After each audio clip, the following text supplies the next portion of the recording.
Boa noite, ouvintes da Rádio Cultura Online Brasil. Boa noite, ouvintes da Rádio Internacional Lusófona. No ar, mais um programa Culturas e Identidades com Loriel Rocha.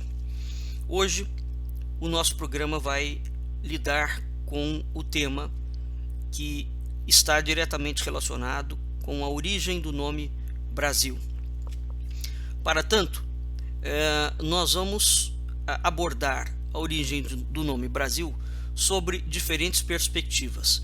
E o nosso programa de hoje vai fazer um estudo em cima de um artigo da professora doutora Ana Donardi, que é uma das maiores especialistas, ou no caso do Brasil, a maior especialista brasileira em cultura celta e uma das maiores especialistas em celtas e celtismo na Europa, né?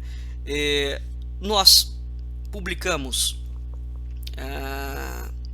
algum tempo atrás uma publicação nossa chamada Cadernos da Tradição, uma publicação do Instituto Mucará de Brasilã e do Centro Ernesto Soares de Iconografia Simbólica.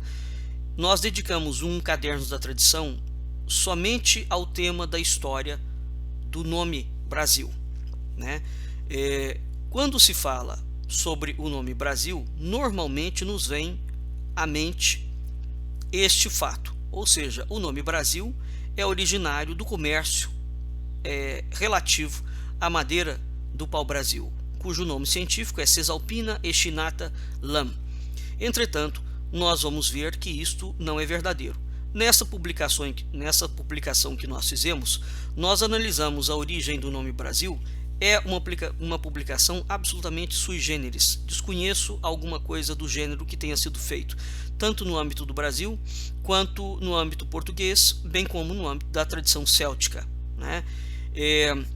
Nós analisamos o nome Brasil sobre a perspectiva celta, sobre a perspectiva da geologia histórica, baseado no mito da Ilha Brasil, que é um mito indígena brasileiro, que quando os portugueses chegam, eles encontram precisamente essa designação.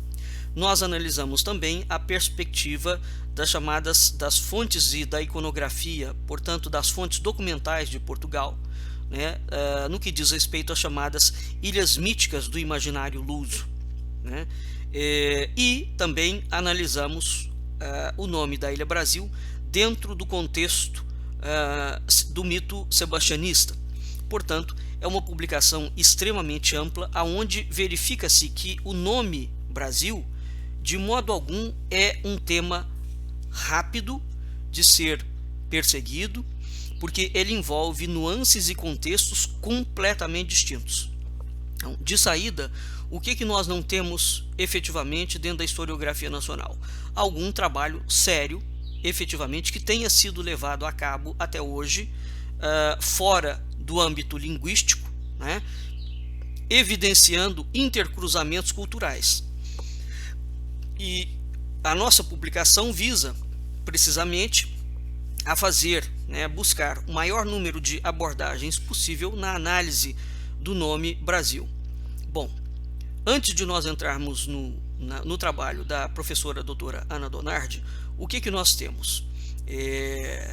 Nós vamos analisar hoje no trabalho dela o Brasil, a origem do nome Brasil sobre a perspectiva da tradição céltica, né? E nós vamos ver como essa tradição penetrou profundamente na Península Ibérica e penetrou profundamente na própria história portuguesa. E de lá para cá é que essa tradição céltica é transplantada para o Brasil de uma forma absolutamente silenciosa e curiosa pela Ordem do Templo de Portugal e, por conseguinte, pela sua sucedânea, a Ordem de Cristo, que foi a verdadeira autora, mentora e patrocinadora dos descobrimentos marítimos portugueses, como já falamos inúmeras vezes. Nós, inclusive, temos uma publicação que um livro do Manel Gandra, que chama-se O Projeto Templário,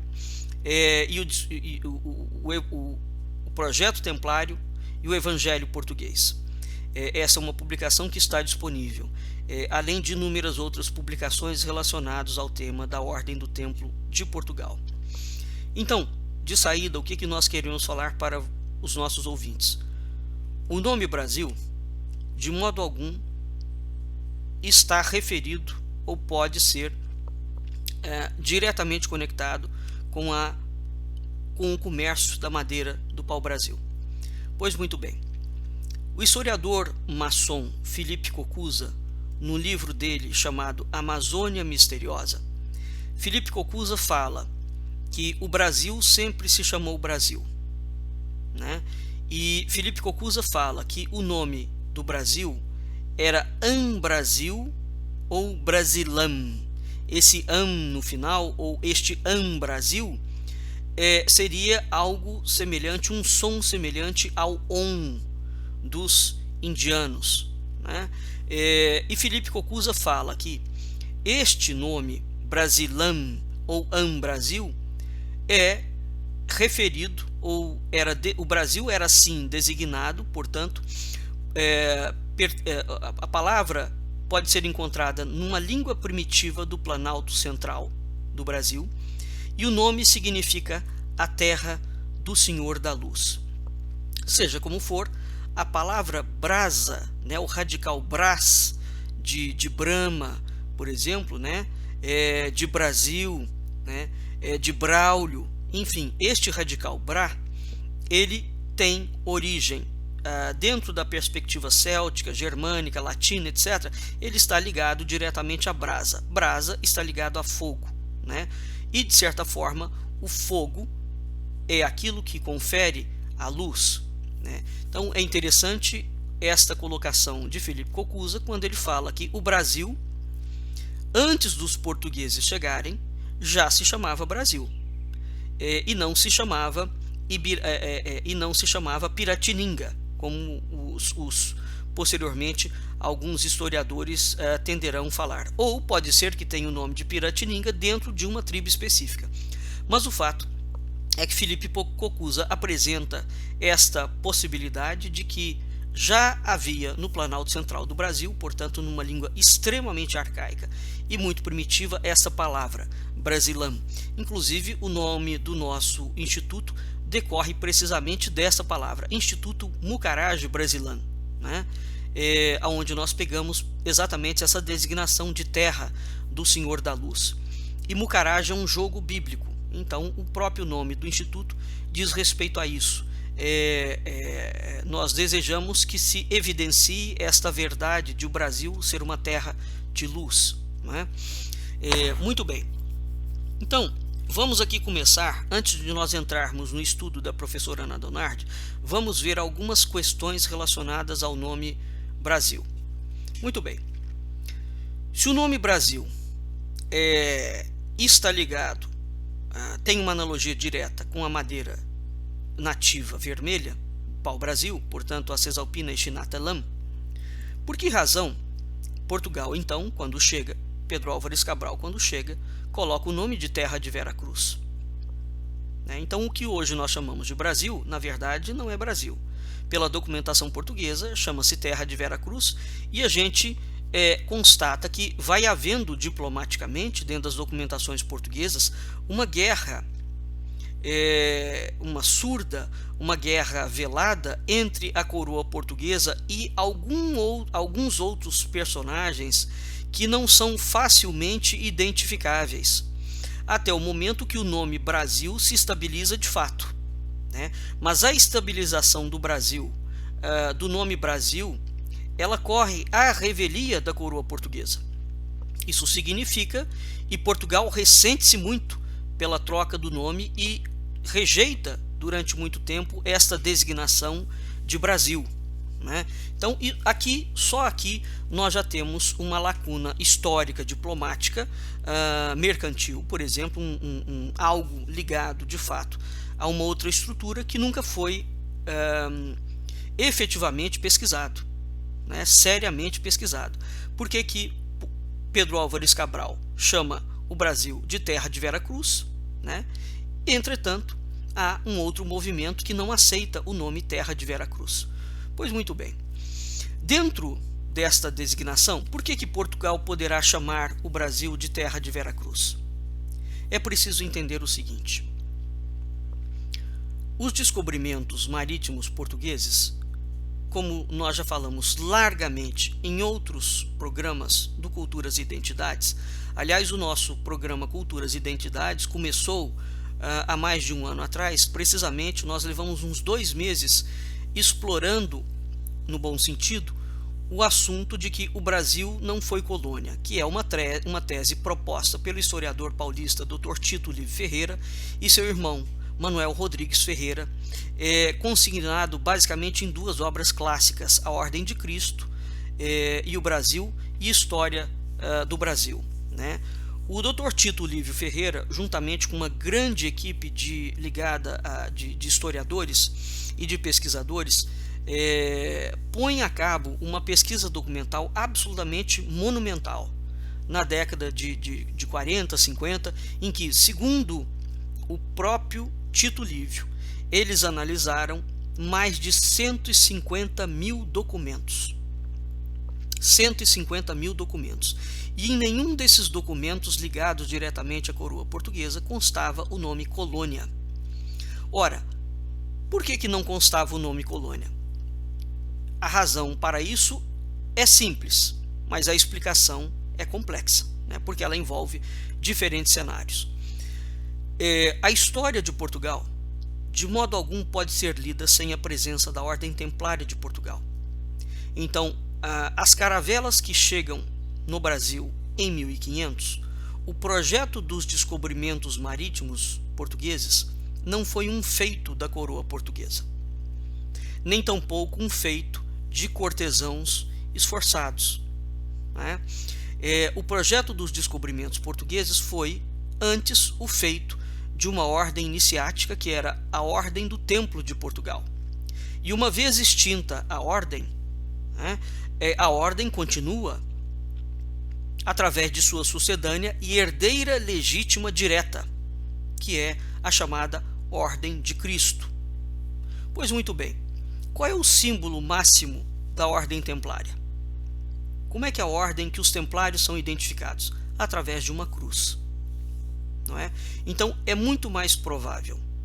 Pedro Álvares Cabral era cavaleiro da Ordem de Cristo. É muito mais provável que a palavra terra de Vera Cruz, essa é uma opinião inclusive sustentada pelo Manuel Gandra e por mim, é muito mais provável que o nome terra de Vera Cruz designasse expressamente esta ligação, mesmo que indireta, ao símbolo das caravelas, portanto, ao próprio símbolo da Ordem Templária. Por quê? É preciso ter em vista outra perspectiva. Já no Tratado de Alcáçovas Toledo e depois no Tratado de Tordesilhas, e através de várias bulas papais, nós temos algumas situações muito interessantes que dizem respeito à descoberta de ilhas e terras ainda por descobrir. Não temos tempo de analisar isso hoje. Mas o que vale expressar aqui é o seguinte: o Brasil, ou aquelas terras que viriam a ser descobertas pela suposta atividade da coroa de Portugal, pertenceriam a várias bulas papais que corroboram isso, a Ordem de Cristo. Portanto, o Brasil, legitimamente, juridicamente, por bula papal, nunca pertenceu a Portugal. Sempre pertenceu à Ordem de Cristo de Portugal, né? Que é herdeira e sucessora direta e legítima da Ordem do Templo de Portugal. Por conseguinte, ao analisar a história do Brasil, suprimindo a história medieval de Portugal e notadamente a história da Ordem do Templo em relação a inúmeros movimentos que a Ordem fez, efetivamente isso é uma forma bastante precisa, né, e robusta de se promover um desentendimento de fatos históricos que estão absolutamente interconectados, né? Então, a chegada da nau de Pedro Álvares Cabral diz respeito a um projeto que era não da coroa portuguesa, mas sim da Ordem do Templo de Portugal. Uma outra coisa que nós precisamos entender também é o seguinte: nenhum almirante, até hoje, nenhum almirante, ninguém agindo em nome, seja da realeza, seja em nome de um outro poder. Então, quando um Pedro Álvares Cabral vem, existe duas situações extremamente curiosas. Ele nomina a terra, aliás, ele já nomina quando ele avista o Monte Pascoal, na véspera da Páscoa, ele batiza o monte de Monte Pascoal.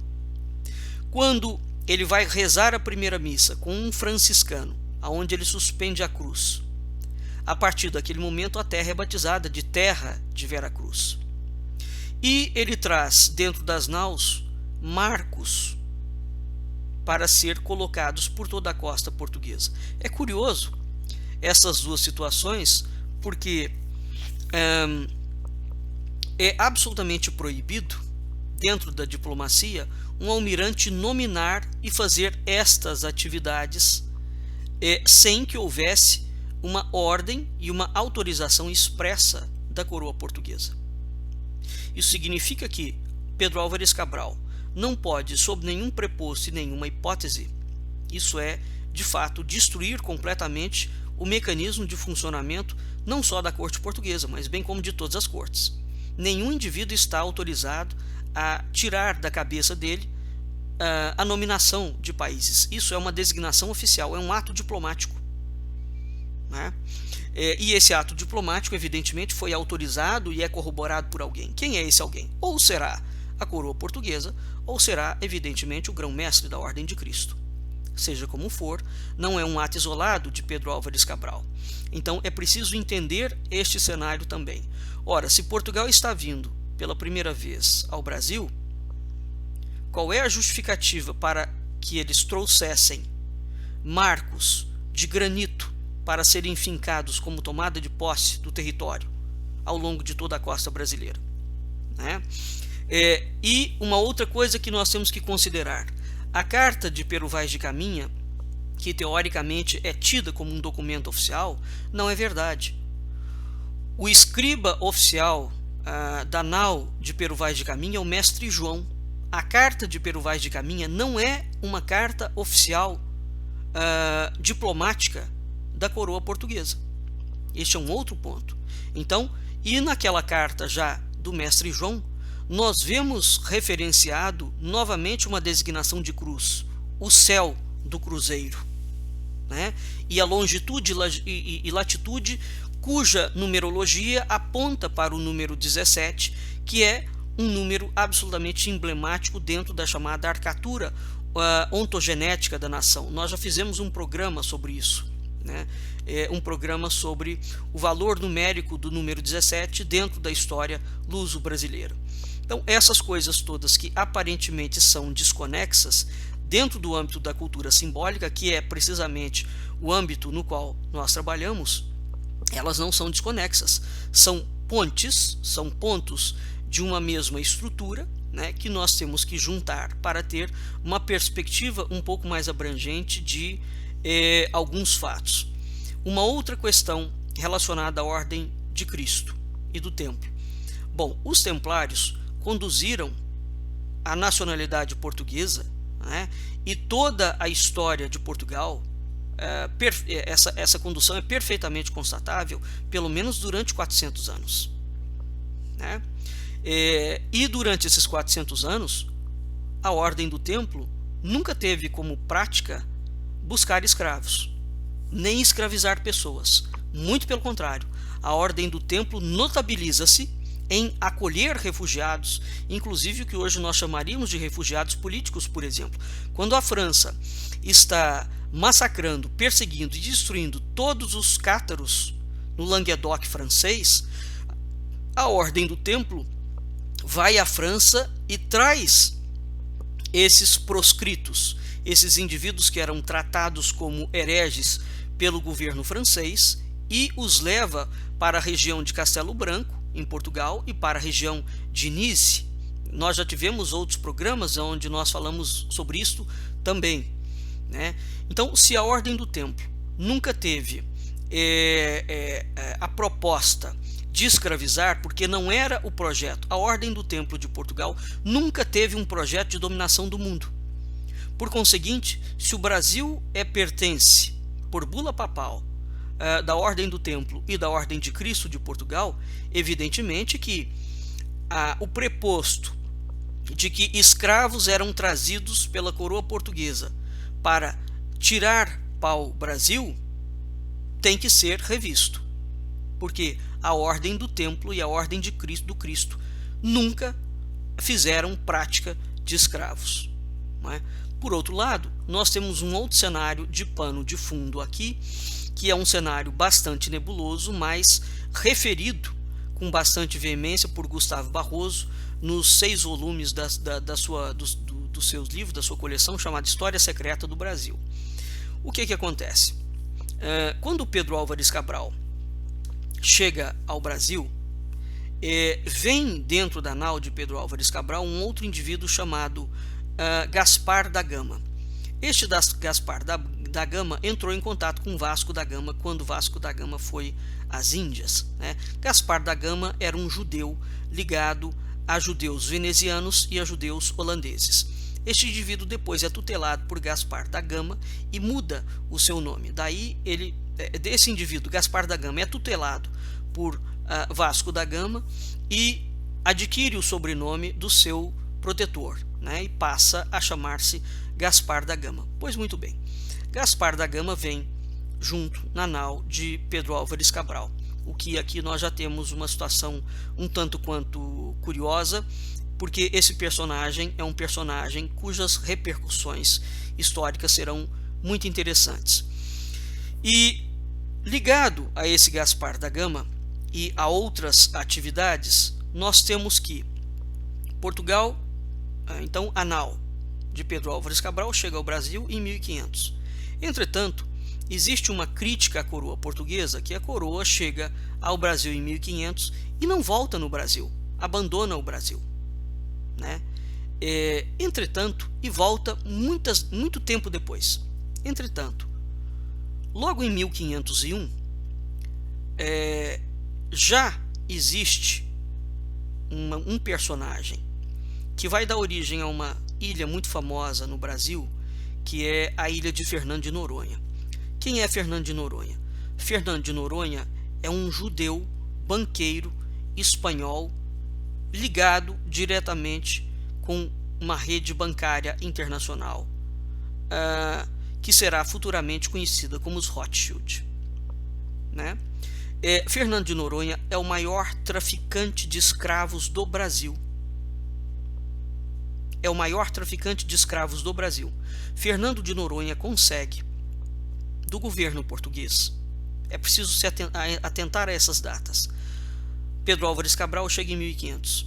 Em 1501, Fernando de Noronha consegue um acordo com a coroa portuguesa, um acordo de exclusividade para exploração do pau-brasil, né? E durante 30 anos, judeus banqueiros internacionais é que são os verdadeiros comerciantes de pau-brasil, capitaneados todo esse esforço de extração do pau-brasil, ao contrário do que se propaga, é feito, e muito bem feito, por este indivíduo chamado Fernando de Noronha. Aqui existe uma outra situação que nós precisamos realmente de entender. Ora, se teoricamente Pedro Álvares Cabral vem ao Brasil e vai embora rapidamente, segundo consta na carta, na falsa carta oficial de Pero Vaz de Caminha, o que nós temos ali? A nau vem e não fica nem uma semana e vai embora.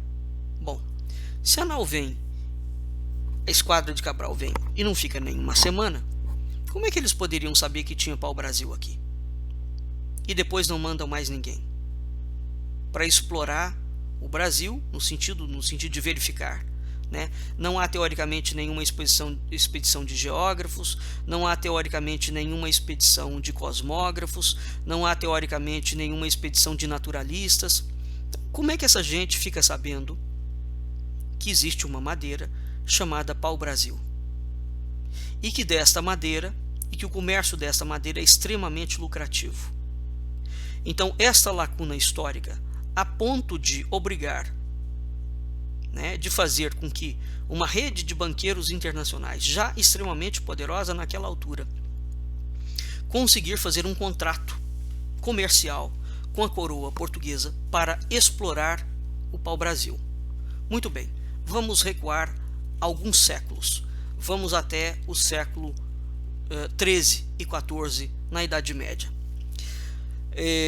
Existe uma publicação chamada os Contos de Canterbury, em que nesses Contos de Canterbury aparece ali uma situação muito interessante, que diz respeito ao seguinte: fala Brasil de Portugal. Essa parte do conto especificamente fala de um tipo de blush, de pó que as mulheres passavam no rosto com de cor avermelhada, e quem fabricava ou comercializava aquilo era precisamente Portugal.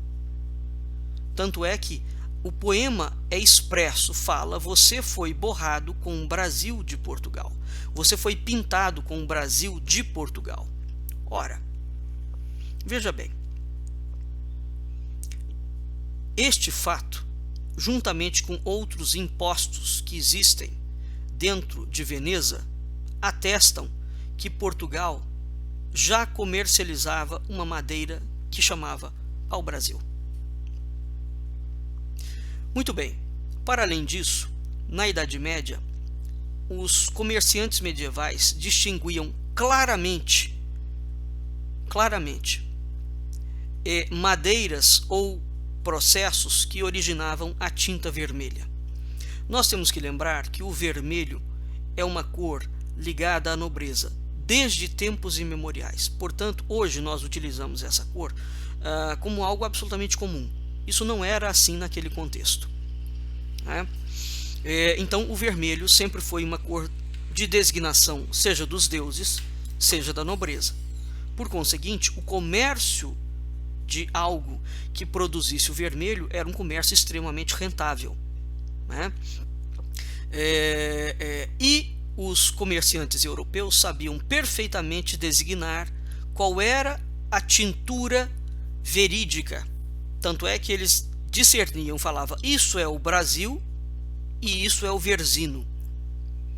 Bom, como é que eles sabiam naquela altura que o vermelho produzido era da Cesalpina echinata lam, portanto daquela madeira específica que se encontra aonde? Segundo os estudiosos, o pau-brasil, ou seja, a Cesalpina echinata lam, não pode ser encontrado em nenhum outro lugar que foi teoricamente colônia de Portugal, ou seja, nem à beira da África, nem na Índia. A Índia tem algo semelhante a uma Cesalpina echinata, mas não é a Cesalpina echinata lam.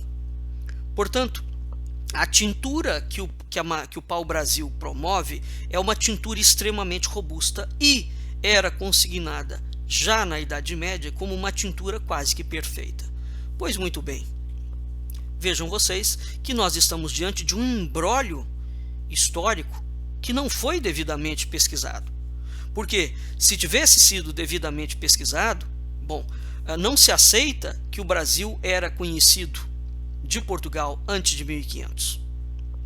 Não se aceita. Embora a frota templária, os templários tinham, segundo o professor Manuel Gandra, 900 navios. Vejam vocês que atualmente nem os Estados Unidos possuem uma frota desse tamanho. Se os templários possuíam 900 navios, o que eles faziam com uma esquadra tão gigantesca? Os templários, como um todo. Aonde era tecido comércio? Então é preciso, de fato, explorar isto no bom sentido. E esses navios eram da Ordem do Templo de Portugal, não era da coroa portuguesa. Então, quando há a associação do Brasil de Portugal, quem é que está fazendo este comércio? É a coroa portuguesa? Bom, se é a coroa portuguesa, não pode sê-lo, porque a coroa portuguesa não havia chegado na África naquela altura, né? E tampouco, teoricamente, havia chegado nas Américas. Então aqui nós temos uma situação muito interessante.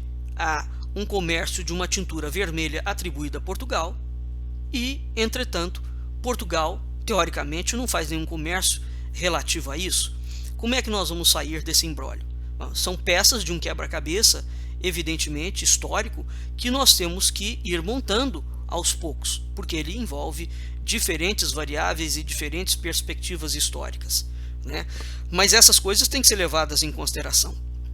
Por outro lado, nós temos documentações claras, precisas e notórias que falam que em 1500 dá-se a tomada política do Brasil por Portugal, que já era conhecido de Portugal há muito tempo. Então, os portugueses não chegam ao Brasil em 1500. Em 1500 dá-se a tomada política de Portugal e o Brasil já era conhecido de Portugal há muito tempo. Quanto tempo? Não se sabe, né? Não se pode precisar. O fato é que já era. Aonde isso está claramente determinado? Ora, no mínimo, no livro clássico e altamente robusto de Duarte Pacheco Pereira, o Esmeraldo de Cito Orbis, né? Naquele livro que foi utilizado inclusive para fundamentar o Tratado de Tordesilhas, né? Porque o Tratado de Tordesilhas é posterior ao livro de Duarte Pacheco Pereira. E ali Duarte Pacheco Pereira já coloca de um modo bastante claro que existe uma terra ao ocidente, né? E aquela terra pertence a Portugal, né? Além desse livro de Duarte Pacheco Pereira, tem outros. Nós faremos um programa só sobre esses livros que falam sobre esta presença de uma terra a oeste, né? A ocidente da Europa, dentro da historiografia portuguesa. Por ora, vamos ficar com essa informação somente. E também existe a noção, o consenso de que Duarte Pacheco Pereira estava na mesma nau de Pedro Álvares Cabral. Ele vem fazer o reconhecimento daquilo ali, né? Então, o fato de Duarte Pacheco Pereira, se isso for verdade, estar presente dentro da esquadra de Cabral, isso é extremamente significativo. E é algo que, de certa forma, não é perfeitamente abordado, né? Então vejam vocês que sobre essa perspectiva de que o Brasil tem o seu nome, Brasil, atrelado à história do comércio do pau-brasil feito pela coroa portuguesa, né? Um comércio de escravos ou capitaneado por escravos, vejam vocês que isso é profundamente inadequado, porque existe uma lacuna aqui muito curiosa. Portanto, o que eu quero dizer com isso? Se o pau-brasil, portanto, esta madeira da qual submetida a um processo, extrai-se uma tintura vermelha, se essa madeira já não fosse conhecida e muito conhecida na Europa, naquele contexto, qual é o sentido de o que leva Fernando de Noronha a traçar um acordo comercial de longo prazo com a coroa portuguesa para a extração da madeira? Tendo em vista isso, a coroa não mandou, depois de 1500, nenhuma expedição de geógrafos, nenhuma expedição de cosmógrafo, nenhuma expedição de naturalista para identificar as espécies vegetais, animais, minerais que existiam aqui. Ora, se não tem nenhuma expedição, baseada em que uma rede de banqueiros internacionais vai querer fazer acordo com Portugal? Então são essas lacunas históricas que existem e a qual nós precisamos efetivamente nos inquirir seriamente sobre ela. Nós precisamos perguntar sobre a pertinência dessas coisas, porque elas não são fruto nem do acaso, nem do delírio. Desde quando o banqueiro joga dinheiro fora, né? Mesmo porque essas expedições eram expedições caríssimas, caríssimas. Então, quem é que vai bancar uma expedição caríssima para não ter efetivamente o projeto naufragar? Não faz o menor sentido uma questão, né?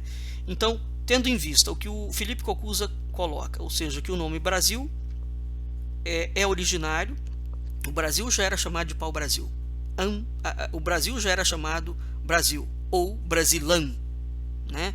Que é a terra do Senhor da Luz. Não é a coroa portuguesa que faz as primeiras extrações de pau-brasil. E antes dos portugueses chegaram ao Brasil em 1500, o Brasil já era conhecido na Idade Média, pelo menos o pau-brasil, ou aquela tintura vermelha, e uma tintura de qualidade, né? Portanto, nós temos aqui a clara noção de que havia um intenso comércio de pau-brasil naquela altura, de tal forma já era conhecido dos comerciantes medievais que leva esta rede de banqueiros sediados na Espanha com conexões em Veneza e com conexões na Holanda, não é? A traçar um acordo comercial com a coroa portuguesa. Esse é um ponto de perspectiva muito importante. Um outro ponto muito importante. O nome do Brasil, portanto, batizado por Pedro Álvares Cabral, é Terra de Santa Cruz. E esta terra de Santa Cruz não tem nenhuma relação com a madeira. É preciso entender com o comércio de madeira aqui o seguinte: se o Brasil de fato era posse, pertencia por bula papal à Ordem de Cristo de Portugal, toda a ação, tanto da Ordem Templária de Portugal quanto da Ordem de Cristo, sempre foi uma ação espiritual. Nós já tivemos inúmeros programas do Culturas e Identidades em que nós abordamos essa temática, o professor Gandra e eu, não é? A ordem, a atuação de toda a ordem ao longo de 400 anos, né, de presença, de forte presença templária. Isso para não dizer que ela continua depois de 1500, mas vamos colocá-la pelo menos até 1500. A forte atuação da ordem na presença dentro da coroa portuguesa, né, nunca nesses 400 anos a ordem tem, pelo menos dentro do escopo português, algum projeto que fuja de uma perspectiva espiritual. A ordem nunca pretendeu conquistar o mundo num sentido hegemônico, num sentido econômico, diga-se de passagem. O projeto da ordem sempre foi um projeto espiritual. Portanto, ao batizar o nome Brasil dentro de uma perspectiva espiritual e não de uma perspectiva comercial, cai por terra efetivamente este consenso histórico inventado pela historiografia brasileira de que o nome Brasil deve-se ao comércio do pau-brasil. Absolutamente, não deve. Repito, nós precisamos de entender quais foram os problemas diplomáticos que Portugal enfrentará e contra quem a coroa portuguesa estará se debatendo nesta luta de manter o nome Terra de Vera Cruz ou Terra de Santa Cruz e Brasil. E nós verificaremos que o nome Brasil vai sendo colocado à revelia de Portugal, em mapas de cartografia. Não é? Enquanto Portugal chamava Terra de Vera Cruz, existe um outro processo que vai mudando gradativamente o nome, né? E, repito, a revelia da terra, das ordens emanadas diretamente por Portugal, né? Então, isso sem considerar as diferentes grafias do nome Brasil que vai aparecendo nos mapas portulanos ao longo do tempo, ao longo dos séculos, né? Então, para que vocês tenham uma noção exata e queiram depois se aprofundar, os contos de Canterbury, que são de 1387, cujo autor é Geoffrey Chaucer, O conto específico que fala sobre isso é o conto do Padre da Freira. Tá? Efetivamente, o nome Brasil, portanto, vai sendo alterado nos portulanos. E a incerteza do nome Brasil permanece. Então, teoricamente, antes de 1500, o Brasil é chamado de Pindorama ou de Brasilam. Em 1500, o Brasil é chamado Ilha de Santa Cruz ou Terra de Vera Cruz. Depois, ele passa, digamos, uma designação histórica, né? Terra Papagales, Mundo Novo, América, Terra do Brasil, já em 1507. Índia Ocidental, em 1578. Brasil, com Z, firma-se definitivamente no século XIX. E Brasil, com S, firma-se definitivamente no século XX. Né? Então, o Brasil teve 10 nomes até estabilizar-se como Brasil. Tá certo? Mas o que nós verificamos ao longo, portanto, de 500 anos da mutação do nome Brasil, é que esta mutação vai aparecendo fora de mapas portugueses. Então, outras culturas vão colocando o nome Brasil a um país que é chamado de Terra de Santa Cruz. Né? Nós temos, inclusive, um mapa de Pierre van der do século XII, onde existe a junção dos dois nomes, o Brasil, Terra de Santa Cruz. Né? Então, essa situação em relação aos mapas de portulanos, né, é muito curiosa. Tá? Portanto, não é tão simples a questão, e ela envolve. A razão que nós poderíamos perguntar é: o que é que está acontecendo a nível comercial, portanto, diplomaticamente? Quais são as forças que estão em pauta e em luta neste momento na Europa, que criam este confronto velado entre a coroa portuguesa e outras supostas potências europeias, a ponto de tomar, assim como nós sabemos que desde o momento que o Brasil, que Portugal chega e faz a tomada de posse oficial do território em 1500, uma série de corsários ingleses, franceses e holandeses começam a atacar o Brasil. Isso sem considerar, a partir desse momento, Portugal vai lutar claramente contra a França, contra a Holanda, contra a Inglaterra. Porque durante todos os séculos, até o século XIX, tanto a coroa inglesa, francesa e holandesa tentam, de fato, tomar o Brasil de Portugal. Esses fatos não podem ser desconsiderados, porque eles estão presentes desde o início da tomada de posse do território, em 1500. E também estão diretamente ligados com uma sequência de mapas e de cartografia que vai sendo construído ao longo de 400 e de 500 anos. Né? Então, vejam vocês que, aqui para finalizar, quando o Brasil é chamado de Terra de Santa Cruz, né, nós vimos que, de longa data, essa explicação do século XIII, aonde a palavra Brasil aparece, ela vai aparecer não na boca de Portugal, mas ela vai aparecer num contexto dos mapas de cartografia medieval que assinalam uma ilha mítica chamada Brasil, o High Brasil. Essa ilha mítica está associada à mitologia celta, e esta ilha mítica era posicionada ao extremo oeste da Irlanda. Ao longo dos séculos, esta ilha mítica High Brasil vai sendo deslocada nos mapas medievais, ela vai descendo.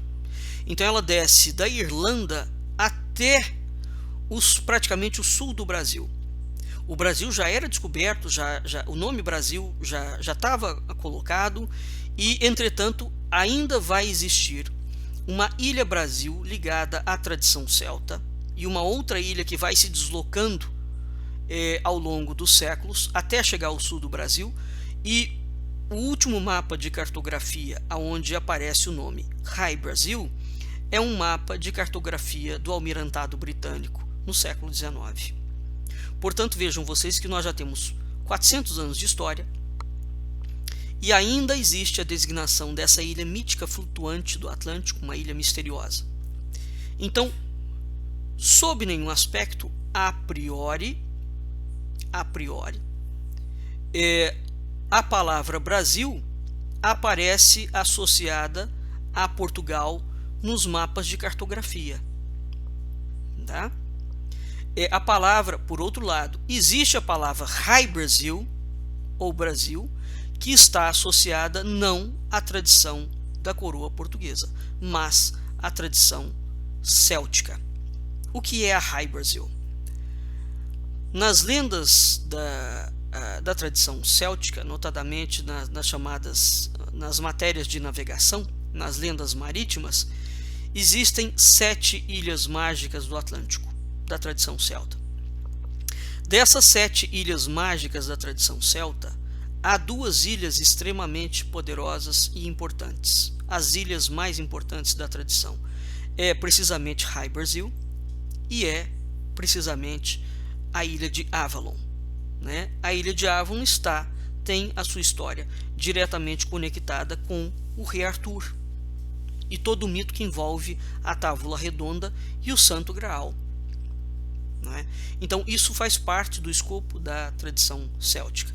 Bom, é preciso nós termos em vista então essa perspectiva e vamos dar um breve intervalo agora e no segundo bloco nós voltamos para continuar o estudo do nome do Brasil, tá bem?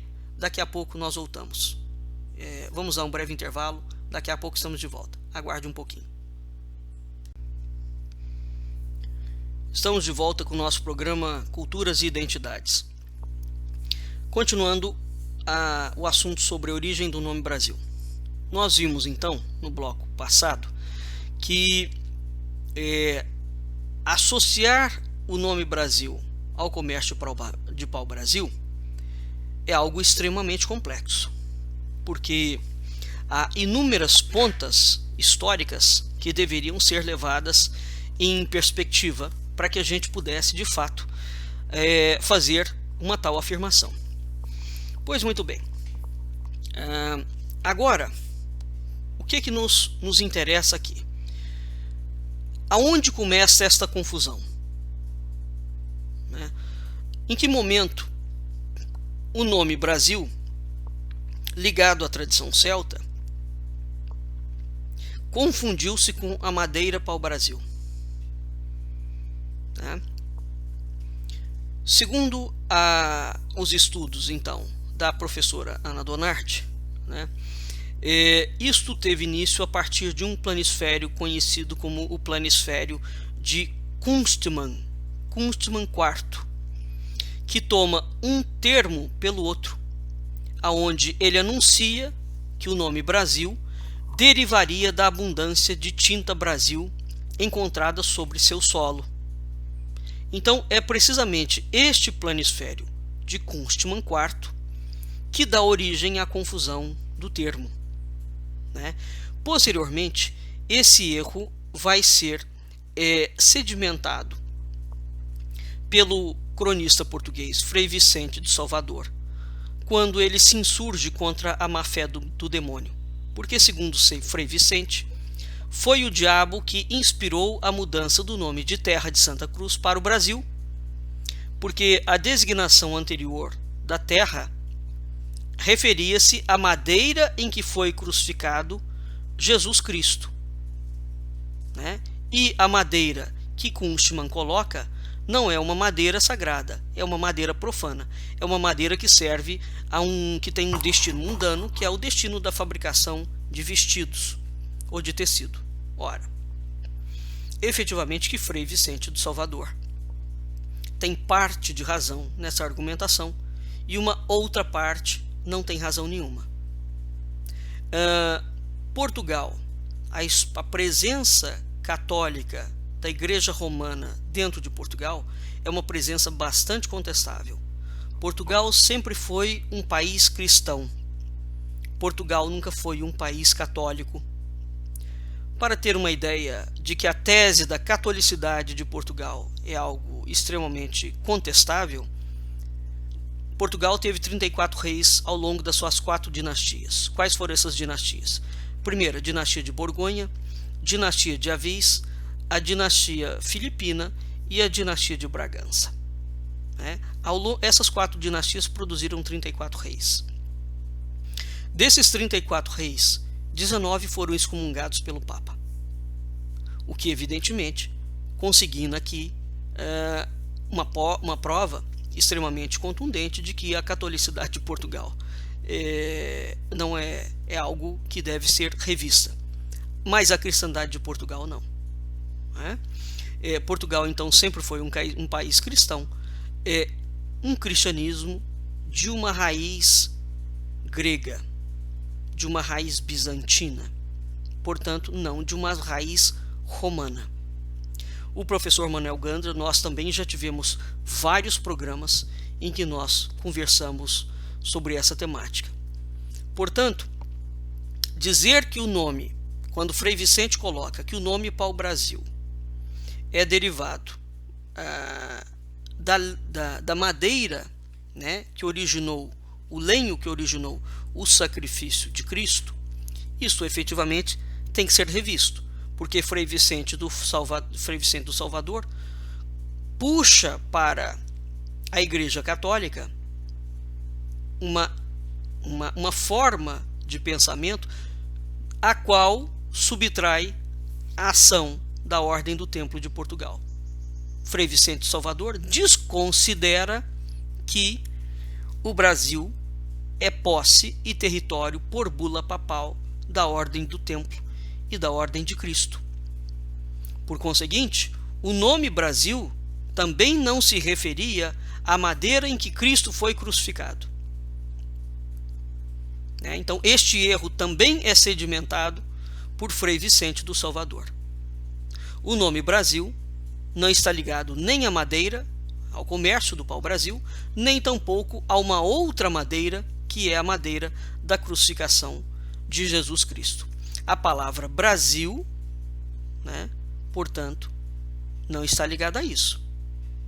Mesmo porque a terra de Santa Cruz, digamos, a palavra Brasil não, desculpe, a palavra terra de Santa Cruz, portanto, não está ligada à madeira de Cristo.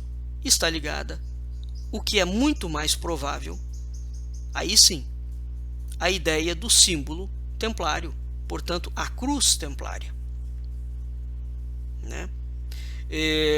E então, o erro, a confusão entre o termo celta e a designação do pau-brasil, a origem dessa confusão é o planisfério de Kunstmann, porque é Kunstmann IV que fala que o nome Brasil deriva da tinta. E depois, uma outra perspectiva, Frei Vicente do Salvador corrobora este erro de uma outra forma, onde ele fala que o nome Brasil de Santa Cruz foi mudado para Brasil, porque Santa Cruz diz respeito a uma madeira, que é a madeira de Cristo, e Brasil também diz respeito a uma madeira. Mas, de certa forma, entra a ideia de madeira aqui novamente. Nós vimos que essas explicações são absolutamente simplórias, e que não podem ser avaliadas dessa forma. Portanto, percebe-se por essa declaração que o franciscano, que teoricamente era um indivíduo erudito, ao contrário do que parece, puxa a sardinha para a brasa de uma igreja romana cuja trajetória histórica dentro da coroa portuguesa nunca foi comprovada. Então é no mínimo estranho, dado ainda mais em se considerando que os franciscanos nunca obedeceram diretamente à Igreja de Roma. Então, é no mínimo curioso essa avaliação de Frei Vicente do Salvador. Entretanto, esta designação de Kunstmann, quando ele coloca que o nome Brasil deriva da abundância da tinta Brasil, ele efetivamente afirma, a palavra Brasil, portanto, não está naquele momento ligada a Portugal. Ela está ligada à tradição celta. Então ele retira o nome Brasil da tradição celta. Ou ele retira esse nome Brasil da tinta Brasil. De onde Kunstmann retira isso? Também seria preciso fazer maiores estudos em relação a isso, né? Por outro lado, pode-se perceber que essas declarações, né, visto que a tradição cartográfica portuguesa já assinalava, numa época muito remota, a mítica Ilha Brasil no Oeste Atlântico, então a palavra Brasil só existe na tradição cartográfica portuguesa não ligada à Madeira, e sim ligada à tradição celta. Então aqui nós estamos apresentando para vocês diferentes perspectivas que têm que ser consideradas na avaliação do nome Brasil, né? Então a pista que a gente segue não pode ser outra. Nós temos que seguir uma pista que é a pista das hagiografias celtas. A geografia é o estudo dos santos, né? Então nós temos que seguir a pista das hagiografias celtas e celto-latinas, tanto da Irlanda quanto da Bretanha armoricana, que é a Bretanha francesa, né? Qual é a razão disso? A razão disso é o fato de que durante séculos essas tradições hagiográficas transmitiram e retransmitiram o mito do paraíso terreal através das ilhas do Mar Céltico e do Oceano Atlântico. Então, assim como Duarte Pacheco Pereira coloca que, com a sua etimologia selvagem, o pau-brasil chamava-se Ibirapitanga, dos indígenas, né? O nome Brasilicum, do Frei Vicente, também contribuía à sua maneira para obscurecer a origem mítica do nome Brasil. Então, a palavra Brasil tem uma origem mítica, e esta origem mítica, aonde está? Está na tradição celta, tá? Na tradição das hagiografias célticas, dos santos celtas, portanto, né, dos santos cristãos celtas, e nas tradições celto-latinas da Irlanda e da Bretanha. Portanto, de erros e de enganos, foi se sedimentando a assimilação de que o nome Brasil deriva do vocábulo brasa, perdendo-se com o tempo o significado primitivo do nome Brasil como metonímia do outro mundo dos celtas atlânticos. É preciso entender aqui o seguinte, e é curioso isto, né? Qual é o nome que vai ser sedimentado relativo ao Brasil? O nome relativo ao comércio de uma madeira.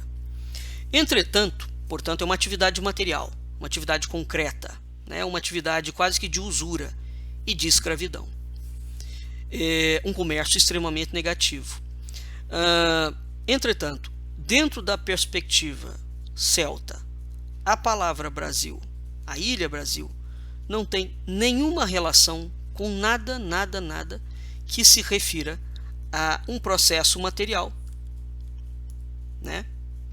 Portanto, mesmo dentro da tradição celta, nós vemos que a própria origem espiritual da palavra Brasil, no que diz respeito à tradição celta, também foi suprimida. E o nome Brasil passa a ser passa a ser anexado e associado a uma atividade de colônia num sentido de exploração. Então, é curioso isso. Quando é que a história perde completamente a sua característica ou seu vínculo com a parte transcendente, né? A história perde o seu vínculo com a parte transcendente a partir do momento do Renascimento. Nós já vemos uma ruptura, mas a partir da Revolução Francesa e do Iluminismo, efetivamente, todas as raízes espirituais de uma tradição, né, que estavam contidas dentro de determinadas tradições, passam a ser não só suprimidas, bem como combatidas. E, devagar, o que ficou, de certa forma, caracterizado, né? Ficou caracterizado que o nome Brasil está relacionado a uma atividade eminentemente material. Isso é um equívoco de proporções monumentais, porque o equívoco ou a dificuldade em se entender essa viagem do nome Brasil, que estava presente na mitologia, na linguística histórica e na cartografia medieval, né, chega até o século XX com Capistrano de Abreu, que afirmava categoricamente que a ilha dos celtas não tinha nada a ver com o produto oriental que é descrito pelos venezianos com o nome de Versino. Capistrano de Abreu está certo, mas não inteiramente, porque ele descartava por completo a noção mitológica que havia prevalecido antes. Noção mitológica essa oriunda da cartografia e da influente literatura arturiana de fundo céltico que prevaleceu na Europa durante tantos séculos, muitos séculos. Então, para vocês entenderem, resumidamente, qual é a origem, quem são os três indivíduos que são os responsáveis pela confusão relacionada ao nome do Brasil. Primeiro, Kunstmann, o planisfério de Kunstmann, quarto. Segundo, Frei Vicente do Salvador. Terceiro, Capistrano de Abreu. Tá? Então, efetivamente, nós temos, a partir disso, em todos esses casos, essa chamada literatura arturiana de fundo céltico é completamente suprimida e o nome Brasil fica desassociado, portanto, da literatura celta e passa a ser associado meramente com um comércio de pau-brasil. Né? Um outro ponto a considerar aqui: os estudos relativos ao comércio do pau-brasil e até a perspectiva de que a coroa portuguesa lucrou enormemente com este comércio do pau-brasil também tem que ser revisto. Tá? Tem que ser revisto. Por quê? Existe um trabalho, e depois desse, é o trabalho de maior referência do Brasil. Bernardino José de Souza tem um livro que se chama O Pau-Brasil na História Nacional. Isso foi editado pela editora brasiliana. Né? Então, o professor Bernardino faz um trabalho monumental em relação ao estudo do pau-brasil e chega à conclusão de que a coroa portuguesa nunca teve nenhum lucro em relação a essa história de pau-brasil, que isso é uma inverdade histórica.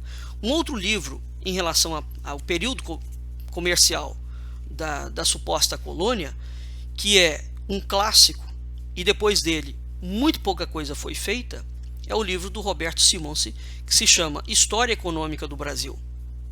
Nesse livro História Econômica do Brasil, o Roberto Simonsi deixa muito claro que o dinheiro que a coroa auferia dentro do Brasil, através de taxação e de impostos, era muito menor do que o que se possa pensar, porque o Brasil sempre deu muito mais despesa do que lucro. Até hoje não foi feito efetivamente nenhum trabalho sério ligado à economia do Brasil. Então, tudo que se afirma, de certa forma, são achismos dentro do campo histórico. Né? E a historiografia nacional brasileira vem sendo construída em cima desta brutalidade de achismos. Tá? Pois muito bem. Então, voltando ao nosso assunto. Então, a palavra Brasil, ela está diretamente conectada com a tradição celta. Né? E o nome Brasil encontra-se perfeitamente demarcado dentro da mitologia, dentro da linguística histórica e dentro da cartografia medieval, diretamente ligados a este fundo de memória céltica que prevalece na Europa durante muitos séculos. Quem vai fazer um estudo muito bem documentado de toda esta matéria foi Weckmann, na obra dele em espanhol La Herencia Medieval del Brasil. Foi editado no México pelo Fundo de Cultura Econômica em 1993. Tá? Então, a herança medieval do Brasil. É preciso, neste livro, Weckmann apresenta a enormidade da influência de literatura arturiana de fundo céltico, que vai estar pulverizada na Europa durante muitos séculos. Isso nos dá uma ideia de que a presença celta na Europa é algo muito forte. Então, quando Frei Vicente do Salvador, Kunstmann e outros tantos suprimem a tradição celta e a Ilha Brasil da tradição celta, ou será por desconhecimento, ou será pelo que hoje se chama de a teoria da espiral do silêncio. Né? Você não toca sobre o assunto para fazê-lo morrer. Seja como for, é preciso entender essa perspectiva, porque a literatura arturiana de fundo céltico é, segundo alguns historiadores portugueses no campo da literatura, a literatura mais divulgada em Portugal em todos os tempos. Isso nos dá uma ideia, né, de como é que o nome Brasil entra em Portugal, ou a mitologia celta entra em Portugal. Entra através da Ordem do Templo e depois através da Ordem de Cristo, porque os templários sempre tiveram como norma, como regra, como hábito, como conduta, conversar e acolher diferentes tradições culturais. Eles promoviam um tipo de ecumenismo mundial. Eles inauguram a ideia de ecumenismo mundial, algo nunca antes visto, e trazem isto para dentro de Portugal. Então toda essa literatura vai penetrando dentro do território português, né, por obra, graça e influência da Ordem do Templo de Portugal. Ora, evidentemente que o interesse econômico por terras distantes não é o único motivo das navegações em direção ao desconhecido. Então, quando nós falamos nos descobrimentos marítimos portugueses, hoje esses descobrimentos são vistos sempre sobre a perspectiva de comércio puro e simples. Nós já vimos em outros programas que quando é que Portugal altera o projeto templário, mas não consegue alterá-lo na sua totalidade, portanto alguma coisa do projeto permanece, quando Dom João II assassina com as suas próprias mãos o grão-mestre da Ordem de Cristo, porque ele pretende tomar posse da Ordem de Cristo e do patrimônio da Ordem de Cristo e, portanto, dos projetos da Ordem de Cristo. Isso dá uma ideia clara e precisa de que a coroa portuguesa não era dona do projeto templário, porque o grão-mestre precisou, o rei Dom João II precisou assassinar o grão-mestre da Ordem, né? E mesmo assim ele não consegue tomar posse total da Ordem de Cristo. Depois de Dom João II existe uma outra tentativa, e já que bastante perigosa, né, e altamente letal, que é Dom João III, orienta, né, o Frei Antônio de Lisboa, e Frei Antônio de Lisboa destrói a Ordem de Cristo, incendeia inclusive a documentação. Então, se hoje nós temos grande dificuldade em relação à documentação da Ordem do Templo, essa ação deve-se evidentemente a esse espanhol radicado em Portugal, Frei Antônio de Lisboa, que incendeia os arquivos da Ordem do Templo e a partir daquele momento reformula a ordem e coloca sob clausura e silêncio até a morte os monges da Ordem de Cristo, né? E porque Dom João III tem deseja também tomar posse das direções e dos projetos da Ordem de Cristo, o que efetivamente dá a entender que o projeto de Dom João II de tomada de posse da Ordem não foi plenamente realizado, porque Dom Manuel, de certa forma, retoma parcialmente o projeto da Ordem, e é no período de Dom Manuel que o Brasil é descoberto, né? E depois vem Dom João III e Dom Sebastião, né? Depois disso nós temos a dinastia dos Bragança, né, o período filipino e a dinastia dos Bragança. Pois muito bem, então é muito curioso. Ora, a pergunta que nós temos que nos fazer é o seguinte: por que os templários vão levar para dentro de Portugal a história da ordem, de uma tradição, que é a tradição céltica, que supostamente não é uma tradição ligada à Igreja Romana? Se os templários e a Ordem de Cristo eram católicos, não é? Então vejam vocês que parece que existe um conflito aqui de alguma coisa ainda também não explicado. Portanto, a navegação que Portugal, que a coroa está empreendendo, né? Supostamente a coroa, e na verdade é um projeto da Ordem de Cristo. Então, o projeto dos descobrimentos, a passagem rápida de Pedro Álvares Cabral pela terra de Santa Cruz, é extremamente emblemático.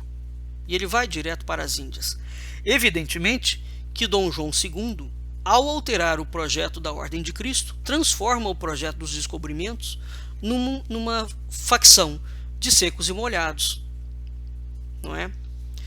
Mas essa facção de secos e molhados, repito, não consegue adulterar completamente. Mas, claro, a partir de Dom João II, o projeto espiritual que a Ordem do Templo e a Ordem de Cristo haviam traçado, claro, o projeto é altamente abalado. E o projeto passa a assumir um cariz material. Talvez isso seja parte da explicação pela qual Fernando de Noronha consegue um contrato com a coroa portuguesa para traficar pau-brasil. Não é? Então aqui nós vemos os banqueiros Rothschild entrando dentro da coroa portuguesa. Gustavo Barroso, na sua obra que nós já citamos anteriormente, História Secreta do Brasil, vai fazer críticas e apresenta documentações extremamente contundentes de uma atuação velada, absolutamente discreta, mas profundamente letal dos Rothschild e da coroa da Inglaterra, minando a coroa portuguesa. Desde 1500, é perfeitamente rastreável a atuação dessa rede de banqueiros internacionais, atuando dentro, à margem e dentro e contra o projeto português. E essa gente vai entrando no Brasil devagar, devagar e devagar. Né? Enfim, essas coisas todas, todos esses pontos de uma cadeia precisam de ser analisados. Muito bem, voltando à tradição celta, os celtas também tinham o hábito de navegar em direção ao desconhecido, né?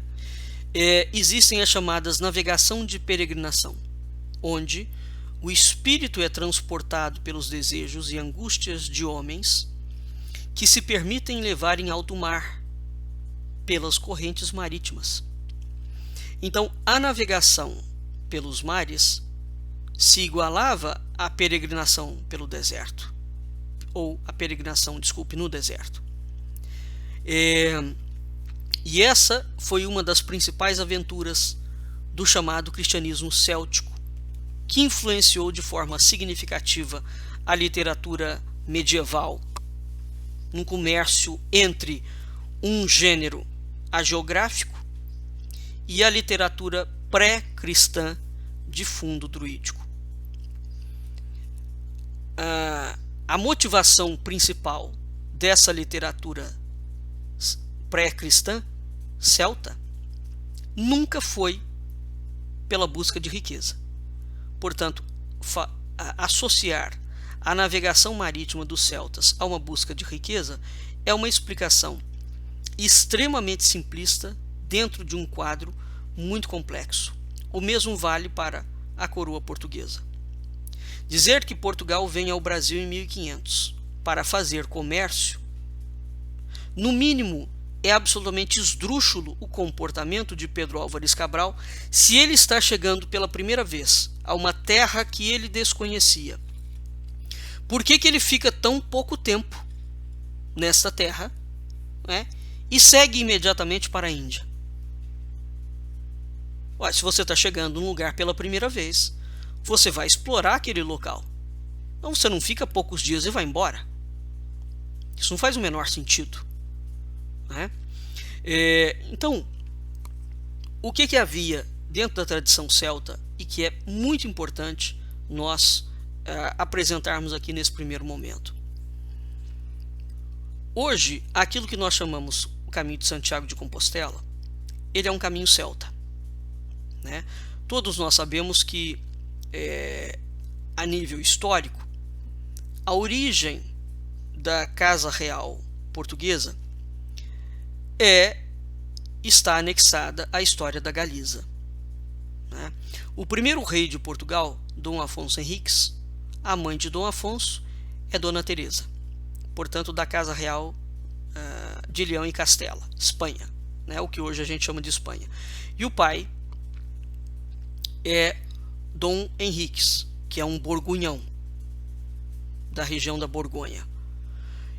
A região da Borgonha hoje está na França, naquela altura não era. Estava situada no que hoje nós chamamos também de Alemanha, né? Então, toda a história da formação da nacionalidade portuguesa, o início da formação da nacionalidade portuguesa, tem um pé na Galiza. Ora, a Galiza é um país celta por excelência. Celta. A tradição galega é celta. Ela não é espanhola, né? Ao contrário do que nós pensamos, a tradição celta está fortemente presente na Galiza. Então, é muito curioso isto, né? Se essa tradição está presente na Galiza, evidentemente que ela passa para Portugal. E de Portugal, isso passa para o Brasil, né? Aonde estavam os celtas?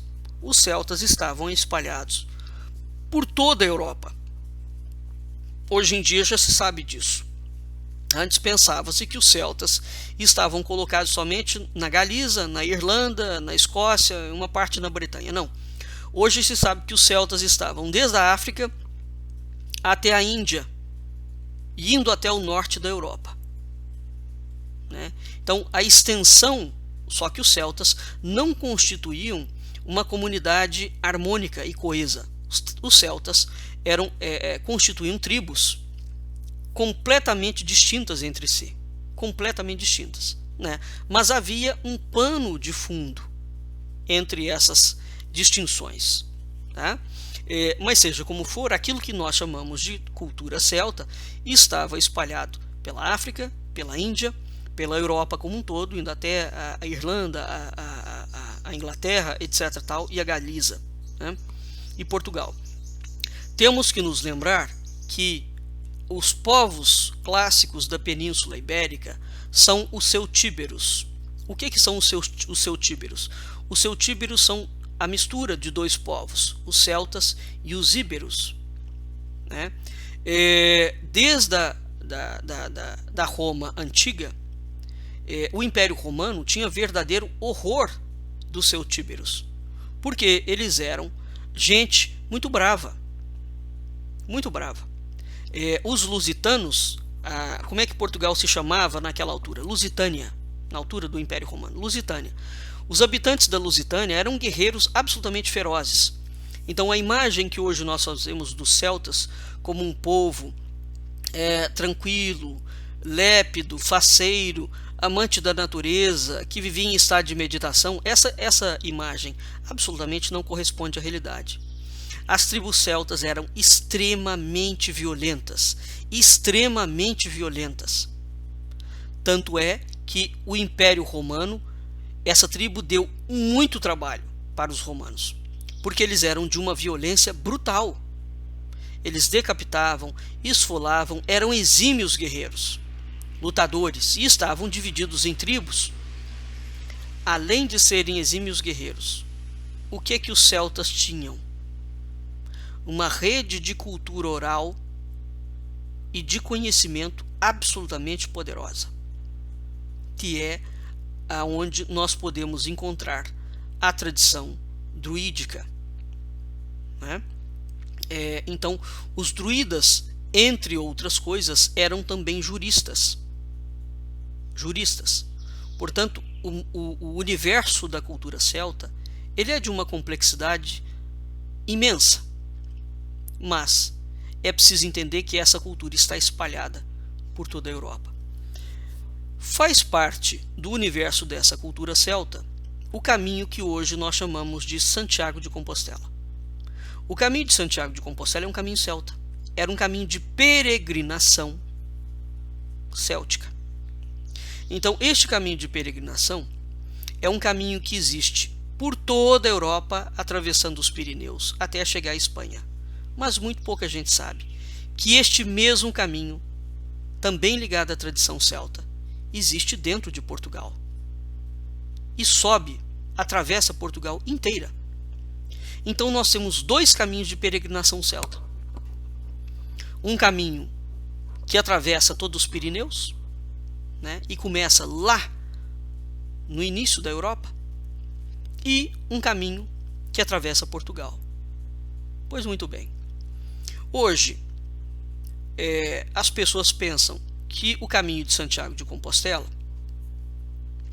é um caminho que termina exatamente na cidade de Compostela, na Galiza.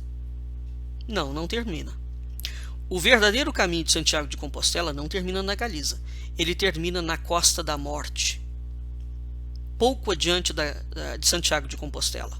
Anda-se uns poucos quilômetros e cai-se na Costa da Morte, que é uma região muito fria, que tem um vento muito frio, que venta o ano inteiro. A Costa da Morte é uma região lindíssima. Aliás, a Galiza como um todo é uma região de uma beleza impressionante.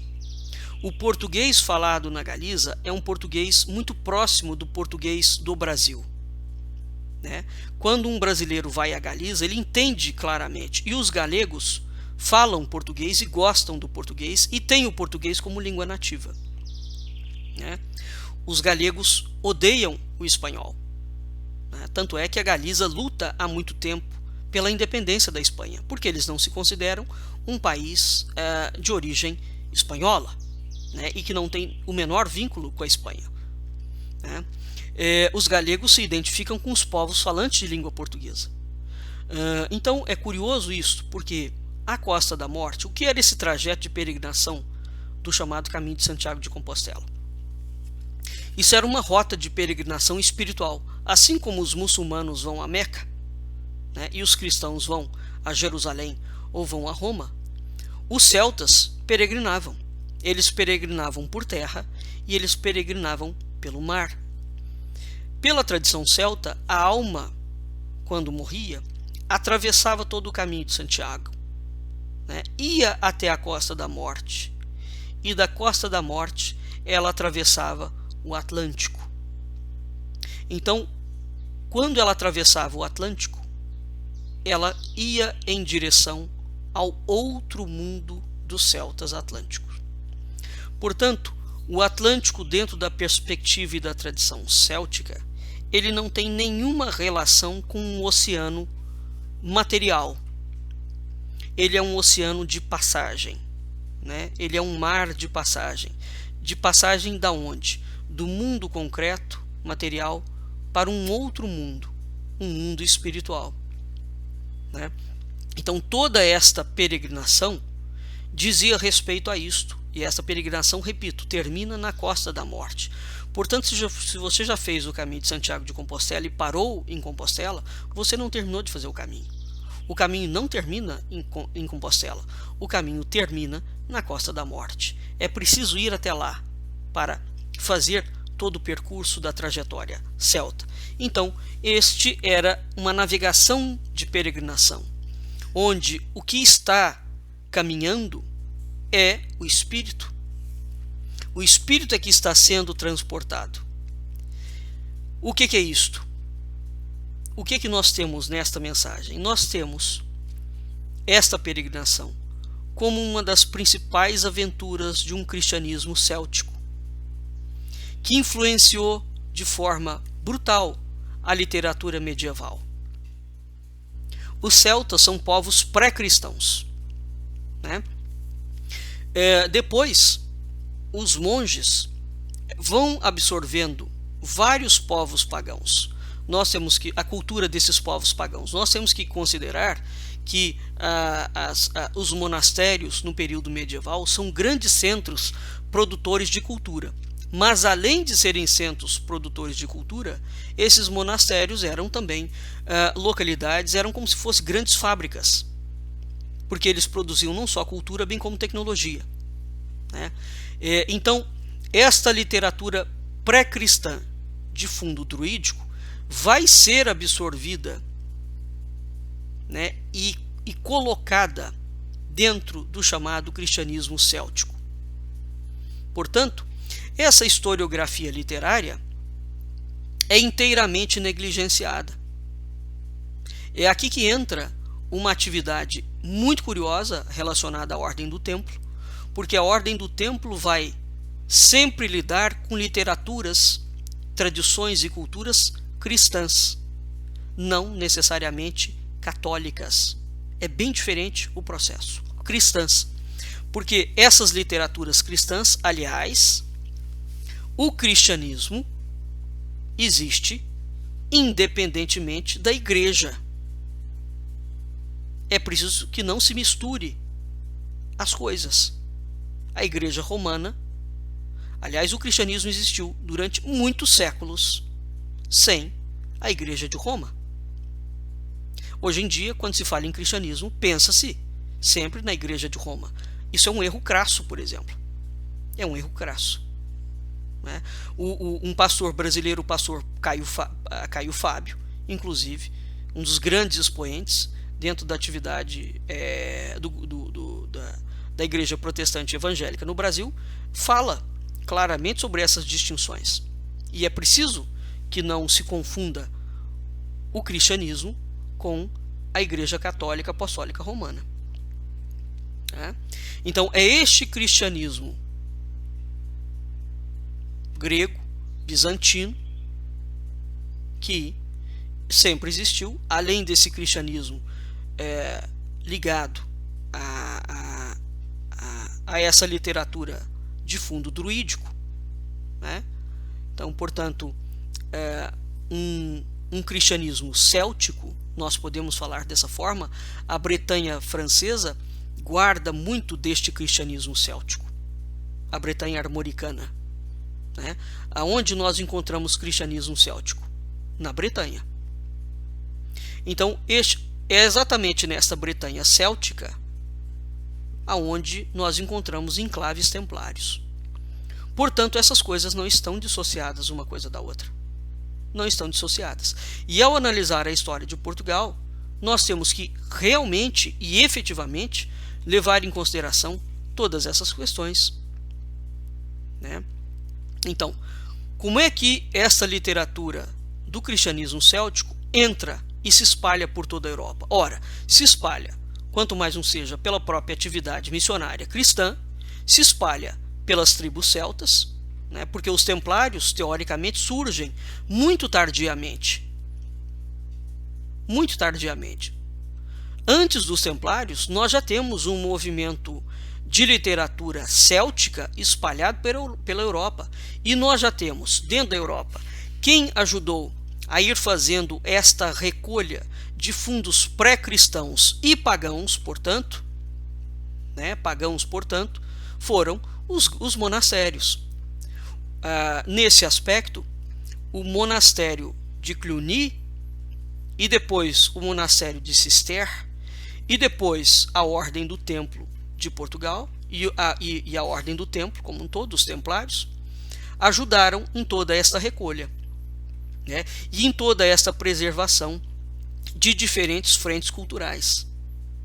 Cluny, inclusive, faz disso um projeto, que é um projeto hegemônico, né, de construção de um pensamento da cristandade, um pensamento hegemônico da cristandade chamado o Império Teocrático Universal de Cluny. Este Império Teocrático Universal, os monges de Cluny planejam dominar imperialmente a Europa, né?